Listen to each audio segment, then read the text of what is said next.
Chapter 7 triangle.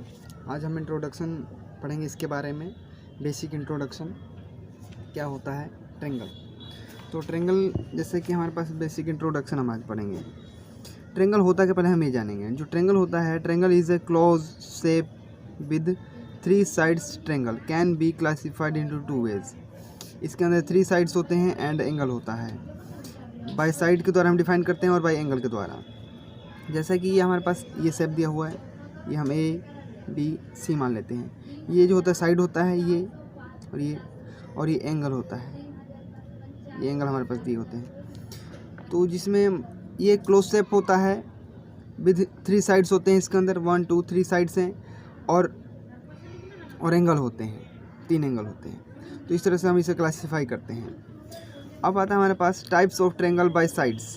Types of triangle by sides में क्या आता है, एक आता है इक्विलेटरल ट्रायंगल। इक्विलेटरल ट्रायंगल में क्या आता है, इक्विलेटरल ट्रायंगल में जिसके तीनों साइड्स आर इक्वल होते हैं। AB equal to BC equal to AC, मतलब तीनों साइड्स आर इक्वल। ये भी 5 सेंटीमीटर है तो ये भी 5 सेंटीमीटर होना चाहिए, ये भी 5 सेंटीमीटर होना चाहिए।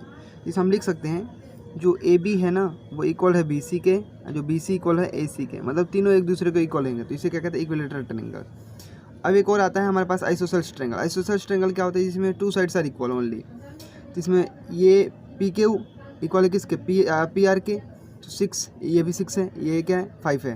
तो यहाँ पर जो PQ है वो इक्वल है PR के, जिसमें 2 साइड्स आर इक्वल, उसे कहते हैं आइसोसेलेस ट्रायंगल। अब आता है हमारे पास types of triangle by angles. Types of triangle by angle में क्या आता है हमारे पास, acute angle. Acute angle triangle में क्या होता है, जिसमें ये एंगल सभी के सभी 90 डिग्री से नीचे हो। जैसे 70 डिग्री है, ये 60 डिग्री है, 50 डिग्री है, उसे क्या कहते हैं, एक्यूट एंगल ऑफ ट्रायंगल। मतलब जितने भी एंगल हैं वो सारे के सारे 90 डिग्री से लेस हों। अब आता है हमारे पास राइट एंगल ट्रायंगल में क्या होना चाहिए, एक जो एंगल होना चाहिए 90 डिग्री का होना चाहिए। जैसे ये हमारे पास दिया हो, इसे कहते हैं राइट एंगल ट्रायंगल। ये हमारे पास क्या है, 90 डिग्री का है, तो इसे कहते हैं राइट एंगल ट्रायंगल। 1 एंगल जो होना चाहिए 90 डिग्री का होना ही चाहिए। अब आता है हमारे पास ऑब्ट्यूस एंगल ट्रायंगल में क्या होता है, ऑब्ट्यूस एंगल ट्रायंगल में होता है जो एक एंगल जो होना चाहिए 120 डिग्री, मतलब जो 90 डिग्री से ग्रेटर होना चाहिए। तो यहाँ पर 120 डिग्री है ये, तो इसे क्या कहते हैं, ऑब्ट्यूस एंगल ट्रायंगल।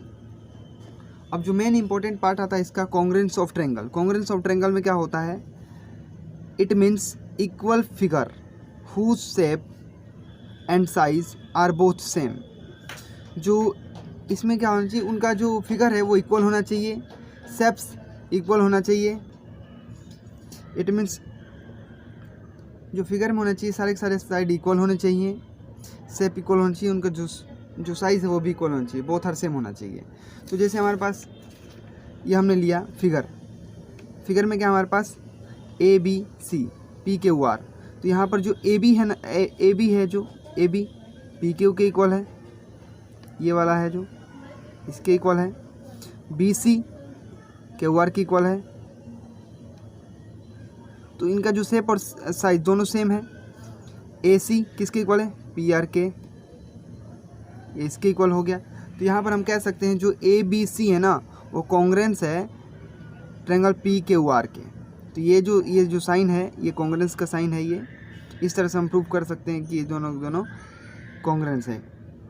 ये कॉन्ग्रुएंसी रूल है। तो ये कॉन्ग्रुएंस ऑफ रूल है। जैसा कि हमने जो डेफिनेशन पढ़ा था हमारे पास था, congruence of triangle, it means equal figure whose shapes and size are both same. तो वही हमने यहाँ पर भी पढ़ा हुआ है, जो इनका जो शेप है बिल्कुल सेम है, साइज भी सेम है। AB किसके इक्वल है, PQ के इक्वल है। AC किसके इक्वल है, PR के। एंड BC किसके इक्वल है, QR के। तो यहाँ पर हमने इस तरह से लिख सकते हैं triangle ABC congruence triangle PQR के। अब आता है criteria for congruence of triangle. किस तरह से हम प्रूफ करेंगे कि कोई ट्रायंगल कॉन्ग्रुएंस है या नहीं है। तो आता है हमारे पास ये SAS मतलब होता है साइड एंगल साइड। तो ये आता है हमारे पास, जैसे ABC एक ट्रायंगल है, PQR एक ट्रायंगल है। तो इसमें जो है ना साइड, ये साइड इस साइड हो गया हमारे पास ए बी किसके इक्वल है, पी क्यू के इक्वल है। एंगल में किसके इक्वल है, बी किसके एंगल इक्वल है, क्यू के इक्वल है। साइड बी सी इक्वल है क्यू आर के, तो इसे कहते हैं साइड एंगल साइड। ये first congruence of triangle rule है। जो सेकंड आता है हमारे पास side S S S, side side side, मतलब जो ट्रायंगल ए बी सी है, P P Q are triangle है, तो इसमें जो साइड ए बी होगा वो साइड पी क्यू के इक्वल होगा, बी सी जो साइड होगा क्यू आर की इक्वल होगा, और जो ए सी साइड है वो पी आर की इक्वल होगा। ये जो रूल है इसे क्या कहते हैं, साइड साइड साइड के द्वारा कॉन्ग्रुएंस प्रूफ कर सकते हैं इस किसी भी ट्रायंगल को, इस रूल के द्वारा। अब जो थर्ड आता है हमारे पास एंगल साइड एंगल।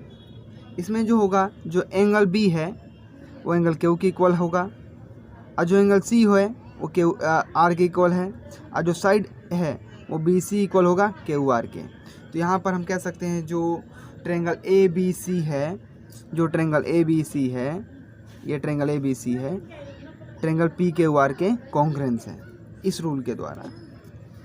अब आता है हमारे पास एंगल साइड। तो यहाँ पर जो एंगल है हमारे पास एंगल बी इक्वल होगा एंगल क्यू के, और जो एंगल सी है वो इक्वल होगा एंगल आर के, और जो साइड है ये साइड ए बी इक्वल होगा पी क्यू के, इक्वल होगा पी क्यू के। तो यहाँ पर इस रूल के द्वारा हम triangle A B C and triangle P Q R congruence proof कर सकते हैं। लास्ट जो रूल है हमारे पास R H S, right angle hypotenuse side. तो यहाँ पर जो होना चाहिए, जो हाइपोटेन्यूज है राइट है, राइट एंगल है, एक जो राइट एंगल होना चाहिए 90 डिग्री का, 90 डिग्री का। जो एंगल बी है इक्वल होगा एंगल क्यू के, यहाँ पर हम कह सकते हैं क्योंकि 90 डिग्री दोनों में है ये, और जो साइड होगा बी सी वो इक्वल होगा साइड क्यू आर के, इस रूल के द्वारा हम कह सकते हैं। एंड जो ए सी है ये एक हाइपोटेन्यूज है, इसे क्या कहते हैं, हाइपोटेन्यूज। तो जिस ट्रायंगल में हाइपोटेन्यूज इक्वल होगा उसे कहते हैं आर एच एस। तो इस रूल के द्वारा हम कह सकते हैं जो ट्रायंगल ए बी सी है वो ट्रायंगल पी क्यू आर के कॉन्ग्रुएंस है। अब जो मेन इंपॉर्टेंट पार्ट आता है हमारे पास C P C T. C P C T में क्या होता है, corresponding parts of congruent triangle. इसका जो फुल फॉर्म होता है corresponding parts of congruent triangles. आपको दिया रहेगा कोई भी ट्रायंगल, दो ट्रायंगल दिए रहेंगे जो कि कॉन्ग्रुएंस होंगे पहले से ही, triangle A B C congruence है ट्रायंगल पी क्यू आर के। तो हम कह सकते हैं जो ए बी है वो इक्वल होगा पी क्यू के, ये आपको दिया रहेगा तब ऐसा हो सकता है। ये ए बी इक्वल होगा पी क्यू के, एंड जो बी सी है वो इक्वल होगा क्यू आर के, एंड जो ए सी है वो इक्वल होगा पी आर के। जब आपको triangle A B C congruence triangle P Q R के दिया रहेगा तब हम by C P C T के द्वारा क्या कह सकते हैं, ए बी इक्वल है पी क्यू के by C P C T, B C equal है क्यू आर के by C P C T, A C equal है पी आर के by C P C T. ऐसे ही कोरस्पॉन्डिंग एंगल्स आर इक्वल भी होंगे by C P C T के द्वारा। ए इक्वल होगा पी के by C P C T, B equal होगा क्यू के by C P C T, and जो सी होगा वो भी आर के इक्वल होगा बाई किसके द्वारा, by C P C T. तो ये था हमारा मोस्ट इम्पोर्टेंट ये पॉइंट था सी पी सी टी। अब आता है properties of triangle. Properties of triangle में क्या होता है, प्रॉपर्टीज़ ऑफ ट्रायंगल में आता है आइसोसेलेस ट्रायंगल। आइसोसेलेस ट्रायंगल में हमने पढ़ा हुआ है पीछे कि जिसके टू साइड्स आर इक्वल होंगे। तो इसमें क्या होता है, angles opposite to equal sides of an isosceles triangle are equal. इसमें आपको जो साइड हैं A B equal to B C दिया हुआ है, A B equal to A C दिया हुआ है, अपोजिट। इसके अपोजिट, इसके जो अपोजिट एंगल होंगे वो सारे इक्वल होंगे। मतलब ए बी इक्वल है ए सी के, तो इस ए सी का अपोजिट क्या है, ए सी का अपोजिट एंगल बी है, एंड ए बी का अपोजिट क्या है, सी है। ए बी का अपोजिट क्या है, सी है। तो यहाँ पर जो एंगल बी होगा एंगल सी के इक्वल होगा। अगर हम कह सकते हैं, we can say that A B equal to A C है, then opposites angle are equal, opposite angles are equal. तो जो एंगल बी है एंगल सी के इक्वल होगा। बिल्कुल सेम इसमें भी होगा। जैसे आपको अपोजिट एंगल आपको इक्वल दिए, एंगल आपको गिवन में दिया हुआ है, angle B equal to angle C है, तो अपोजिट साइड्स आर इक्वल होंगे, अपोजिट साइड्स आर इक्वल होंगे। इसके अपोजिट क्या है, ये है, एंड इसके अपोजिट क्या है, तो ये है। तो हम कह सकते हैं ए बी इक्वल टू में ए सी। इफ़ आपको एंगल गिवन है angle B equal to angle C है, तो आप कह सकते हैं we can say that angle side A B equal to A C. यहाँ पर जो हमने बेसिक इंट्रोडक्शन पढ़ा 7 चैप्टर के बारे में, यहाँ पर ये जो बेसिक इंट्रोडक्शन है वो कंप्लीट होता है।